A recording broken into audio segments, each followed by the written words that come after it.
Good morning students. कल की class में हम कर रहे थे नायलॉन फाइबर, जो क्या था, कृत्रिम रेशा है।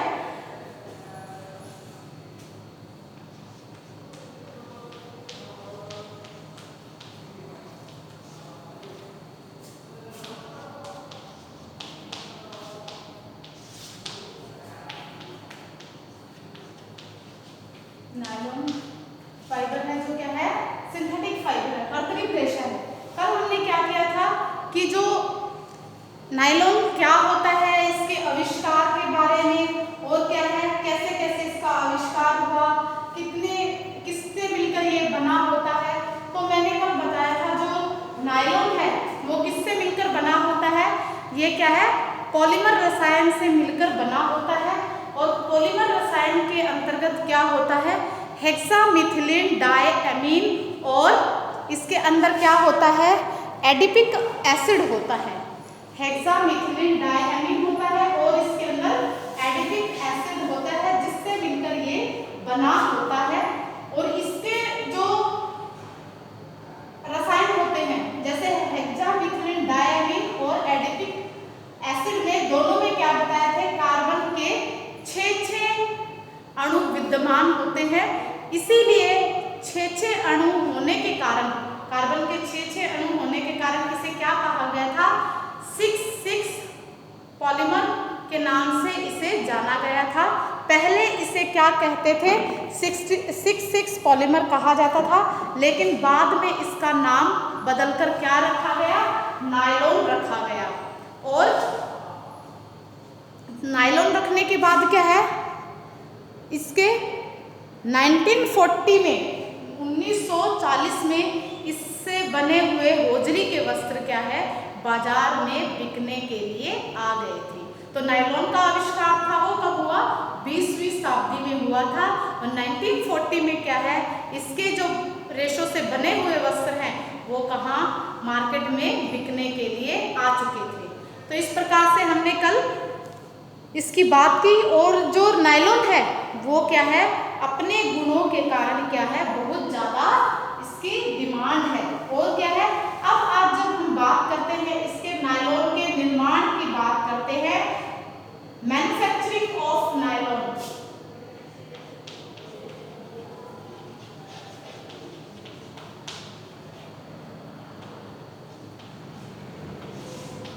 मैन्युफैक्चरिंग ऑफ, या मैन्युफैक्चर भी बोलते हैं, मैन्युफैक्चर ऑफ नायलॉन।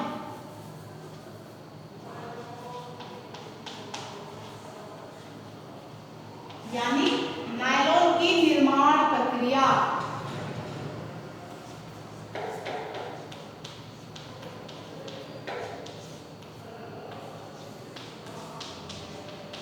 कि इसका निर्माण किस प्रकार से होता है।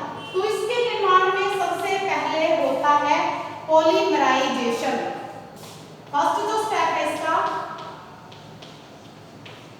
फर्स्ट जो स्टेप है वो है पॉलीमराइजेशन।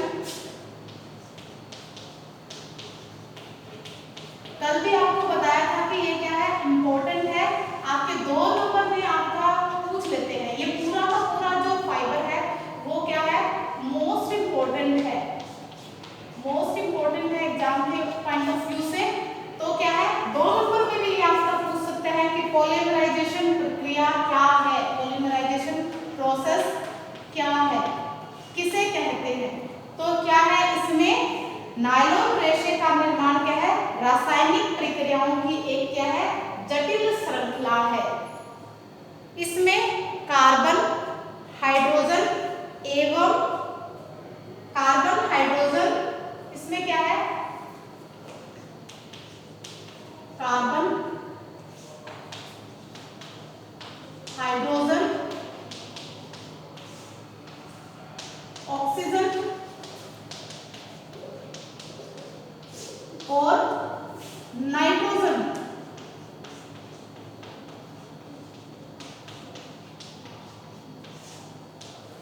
कार्बन हाइड्रोजन ऑक्सीजन और क्या है, नाइट्रोजन को निश्चित एवं नियंत्रित अनुपात तथा संगठन व्यवस्था में क्या है, इसको मिलाया जाता है। यानी इन चारों को क्या है, एक कंडीशन के अंतर्गत अंतर्गत इन सभी को मिलाया जाता है।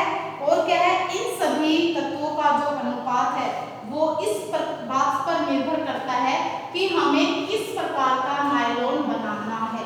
यानी हमें जिस भी प्रकार का नायलॉन बनाना है उसी के हिसाब से हमें क्या है, इन तत्वों की क्या है क्वांटिटी है वो उसके ऊपर डिपेंड करती है। अनुपात है वो उसी बात पर निर्भर करता है कि हमें किस प्रकार का रेशा प्राप्त करना है। नायलॉन निर्माण के लिए क्या है, सबसे पहले कोलतार,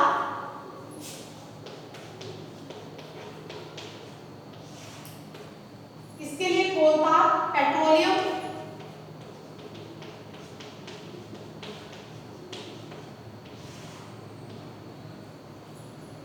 या अन्य रासायनिक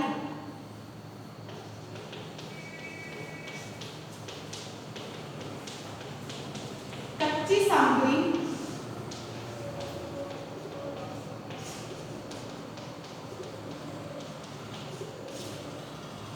कोलतार, पेट्रोलियम या अन्य प्रकार की रासायनिक कच्ची सामग्री से हेक्सामिथिलीन, आपको बताया था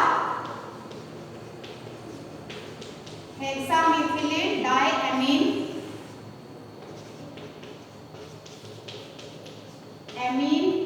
और क्या बताया था इसके अंतर्गत एडिपिक एसिड और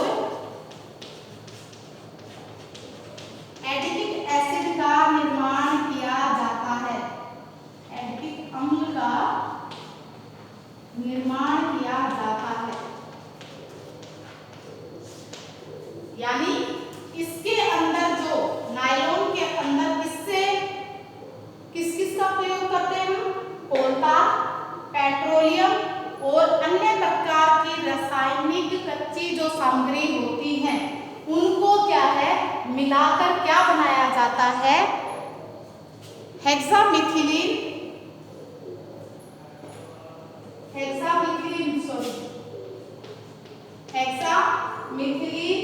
डायएमीन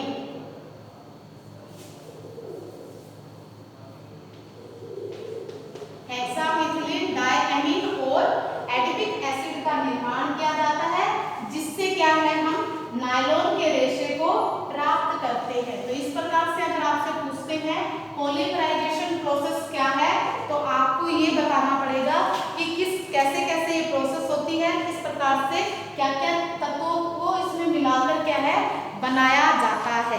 अब इसके अंदर क्या है, इन रसायनों के संयोग से नायलॉन सॉल्ट बनाया जाता है। यानी ये जो दो प्रकार के हमारे पास रसायन आए हैं, ये जो रसायन आए हैं दो रसायन, इनको मिलाकर क्या बनाया जाता है, नायलॉन सॉल्ट बनाया जाता है।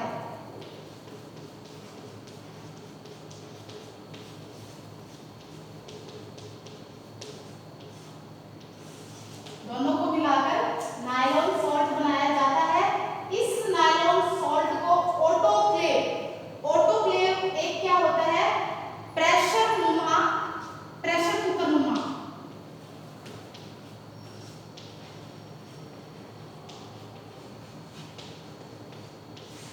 बर्तन होता है। प्रेशर कुकर नुमा एक बर्तन होता है जिसे क्या कहते हैं, ऑटोक्लेव बोलते हैं।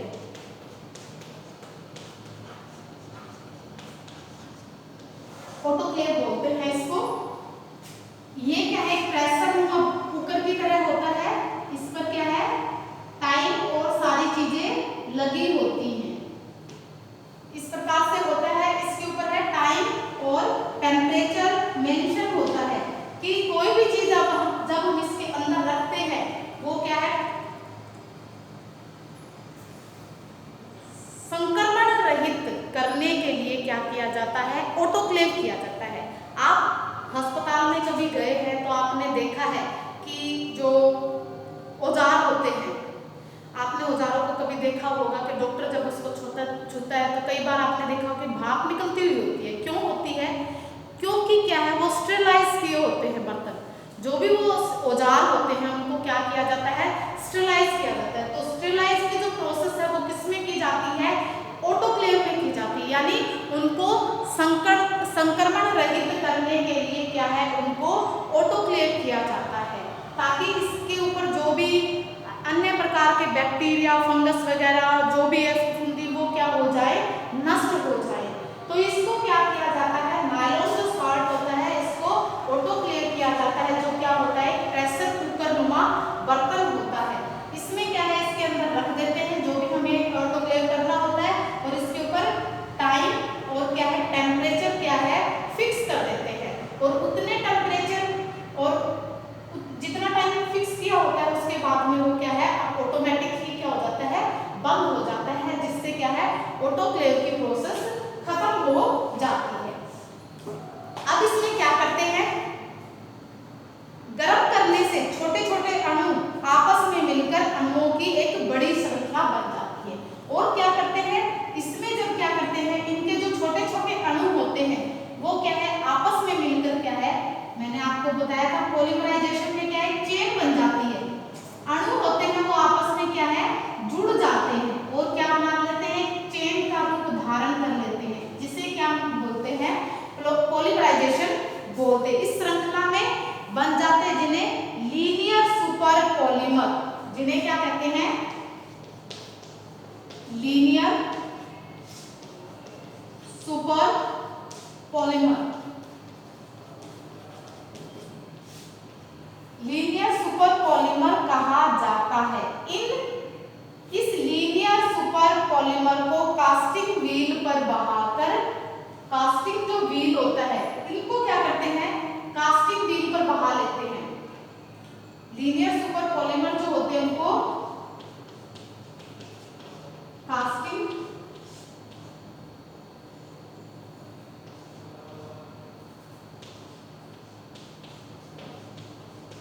व्हील होता है, उसके ऊपर क्या कर लेते हैं, इसको बहा लेते हैं। कास्टिंग व्हील पर क्या है, इसको बहाकर क्या है, इसको एक रिबन के रूप में क्या कर लेते हैं, कास्टिंग व्हील पर इसको बहा लेते हैं, और एक रिबन के रूप में क्या है, हमें नायलॉन की प्राप्ति होती है, रिबन जैसी बन जाता है ये। और फिर क्या करते हैं, इन रिबन को रूप में तैयार हो जाता है। तत्पश्चात क्या है, इन रिबन को क्या है, ठंडे पानी में डाल दिया जाता है।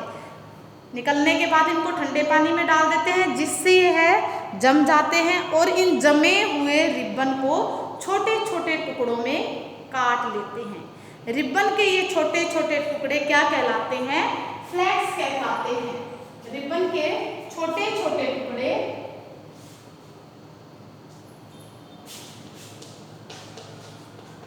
रिबन के छोटे छोटे टुकड़े क्या कहलाते हैं, फ्लैक्स कहलाते हैं।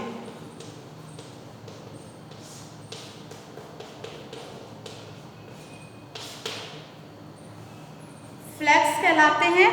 अब फ्लैक्स को छोटे टुकड़ों को पिघलाकर क्या है, गाढ़ा घोल बना लेते हैं। अब आप कहाँ पर आ गए, बाकी जो हमने फाइबर किए थे तो आपको पता है लास्ट में क्या आ जाता है, गाढ़ा घोल आ जाता है। गाढ़े घोल को क्या करते हैं, फिर ये आपको रट लेना चाहिए बिल्कुल कि गाढ़ा घोल जहाँ पे आ जाता है, कोलाइडल घोल आने के बाद उसको हम स्पिनरेट के छिद्रों से होकर गुजारा जाता है। इस गाढ़े घोल को स्पिनरेट के छिद्रों से गुजारते हैं, और क्या है, हमें धागे की प्राप्ति होती है। अब हम क्या करते हैं, अब आपको पता होना चाहिए कि पॉलीमराइजेशन क्या है, एक बार फिर से बता देती हूँ। कार्बन, हाइड्रोजन, ऑक्सीजन और नाइट्रोजन के कितने तत्व मिलाने हैं, कितना अमाउंट मिलानी है, वो किस बात पर डिपेंड करता है, वो इस बात पर डिपेंड करता है कि हमें किस प्रकार के नायलॉन की प्राप्ति चाहिए, किस प्रकार का नायलॉन का रेशा चाहिए। और इसके लिए क्या करते हैं, हम कोलता, पेट्रोलियम या अन्य रासायनिक कच्ची जो सामग्री होती है उनको मिलाया जाता है, और उनसे क्या है, दो रसायनों की प्राप्ति होती है। कौन से रसायनों की प्राप्ति होती है, हेक्सामिथिलीन डायएमीन और एटिपिक एसिड की प्राप्ति होती है। और इस प्रकार से क्या है, इनके बाद क्या है, इनका निर्माण होता है, और इन रसायनों की सहायता से क्या है, नायलॉन सॉल्ट जो बन जाता है। इन रसायनों की सहायता से क्या बन जाता है, नायलॉन सॉल्ट बन जाता है। इस सॉल्ट को क्या है, प्रेशर कुकर नुमा बर्तन में ऑटोक्लेव किया जाता है।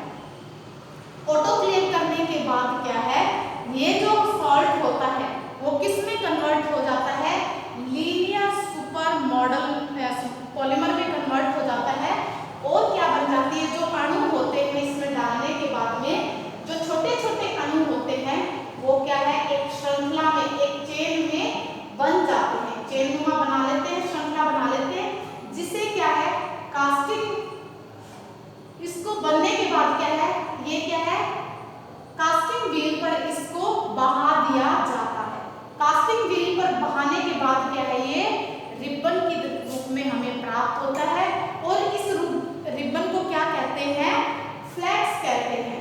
और इस फ्लैक्स को क्या है, छोटे छोटे टुकड़े करके इसे ठंडे पानी में डाल दिया जाता है और इन छोटे छोटे डालने के बाद क्या है, इनको छोटे छोटे ठंडे पानी में डालकर रिबन को फिर छोटे छोटे टुकड़े किए जाते हैं और इन छोटे छोटे टुकड़ों को क्या करते हैं, छोटे छोटे जो टुकड़े होते हैं रिबन के वो क्या कहलाते हैं, फ्लैक्स कहलाते हैं। और फ्लैक्स को फिर क्या करते हैं, कोलाइडल गाढ़ा घोल प्राप्त कर लेते हैं। और फिर आपको पता होगा कि गाढ़ा घोल प्राप्त करने के बाद हम क्या करते हैं, स्पिनिरेट के छिद्रों से इनको गुजारा जाता है। तो ये थी हमारी पॉलीमराइजेशन प्रोसेस। अब इसमें से क्या करेंगे, इस प्रोसेस के बाद में हमारी जो दूसरी प्रोसेस होगी वो होगी स्पिनिरेट के छिद्रों से गुजारना या निकालना।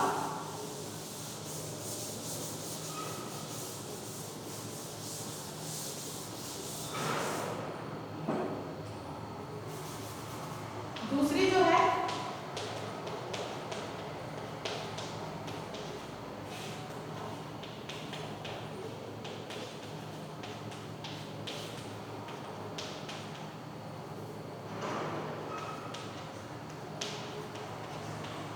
प्रोसेस करेंगे पॉलीमराइजेशन के बाद वो क्या है, स्पिनिरेट के में से रेशे निकालना है, स्पिनिरेट के छिद्रों से, स्पिनिरेट में से रेशे निकालना।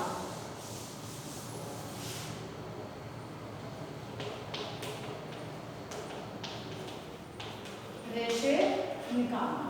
अब क्या करते हैं, कोलाइडल जो गाढ़ा घोल होता है इससे गर्म गाढ़े घोल को फ्लैक्स को पिघलाकर क्या बनाया, कोलाइडल घोल बनाया और इस गाढ़े घोल को क्या करते हैं, स्पिनिरेट के छिद्रों से होकर गुजारते हैं। धागे की बारीकी के अनुसार, यानी हमें जितना मोटा धागा चाहिए, जितना बारीक धागा चाहिए, वो किस पर डिपेंड करता है, वो स्पिनिरेट के छिद्रों पर डिपेंड करता है। जितने मोटे पतले धागे चाहिए उतने ही हमें स्पिनिरेट के छिद्रों की आवश्यकता होती है। स्पिनिरेट के छिद्रों से निकलते ही हवा के संपर्क में आकर रेशे क्या हो जाते हैं, ठोस व कड़े बन जाते हैं।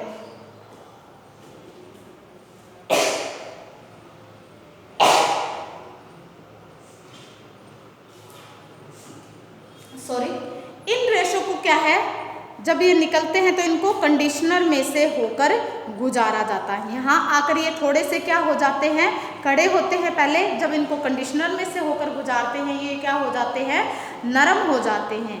यहीं इन पर कुछ ऐंठन देकर क्या है, इनको बट दिया जाता है और बटने के बाद नायलॉन के अति सूक्ष्म रेशों से निर्मित सुंदर मजबूत लचीला धागा तैयार हो जाता है, जिसमें क्या होती है, एक अलग ही अनोखी क्या होती है, चमक लिए होता है। फिर अगर इसकी जो थर्ड प्रोसेस है वो क्या है, रेशों को खींचना।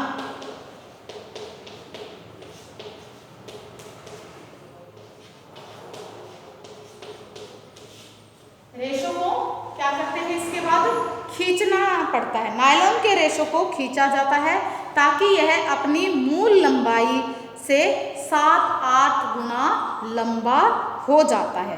खींचने से पूर्व क्या है, नायलॉन को क्या किया जाता है, आणविक रचना एवं व्यवस्था यानी मॉलिक्यूलर स्ट्रक्चर एंड अरेंजमेंट करते हैं। इसका फ्लैक्स के समान ही इनको क्या है, अव्यवस्थित रहती है। फ्लैक्स के समान ही ये क्या है, अव्यवस्थित रहते हैं। इनकी मजबूती, लोच, चमक एवं पारदर्शिता भी कम रहती है।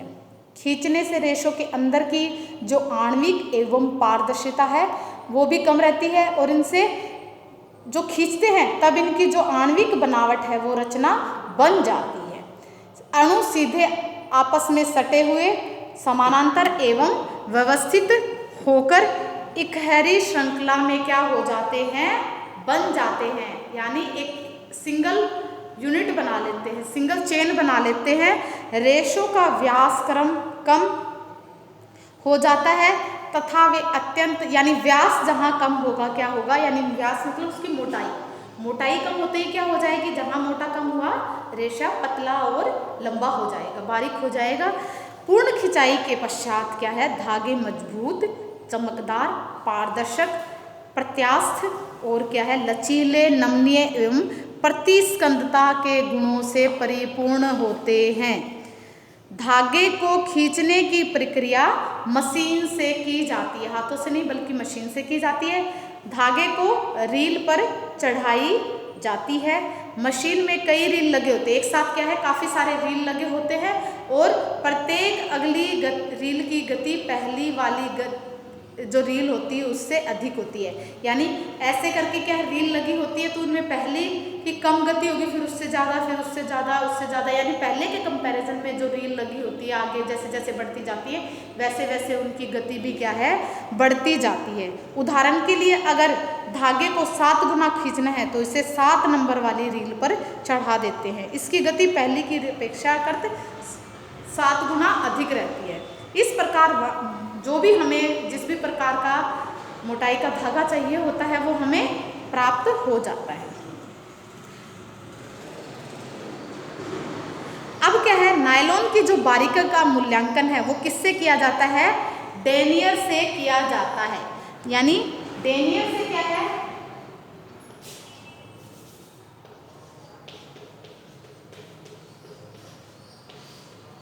डेनियर से क्या है, धागे की बारीकी का मूल्यांकन किया जाता है। इससे धागे की बारीकी का मूल्यांकन किया जाता है।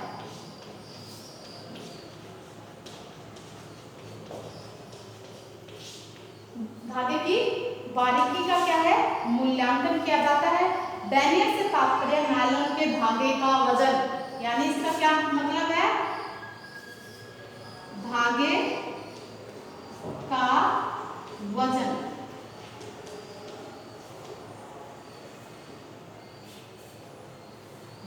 डेनियर का धागा सबसे महीन होता है। इस प्रकार का जो डेनियर है 12, 15, 20, 35, 40, 60, 70 तक होता है।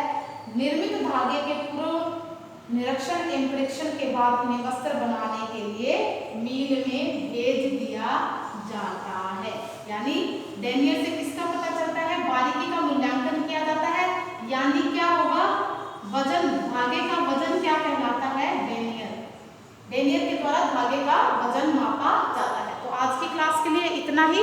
आज हमने क्या किया, 3 प्रोसेस, जो मैन्युफैक्चरिंग जो प्रोसेस है नायलॉन की, वो हमने उसमें क्या क्या किया, पॉलीमराइजेशन प्रक्रिया की, फिर हमने स्पिनिंग में से रेशे निकाले और तीसरी जो प्रोसेस थी रेशे को खींचना किया है। बाकी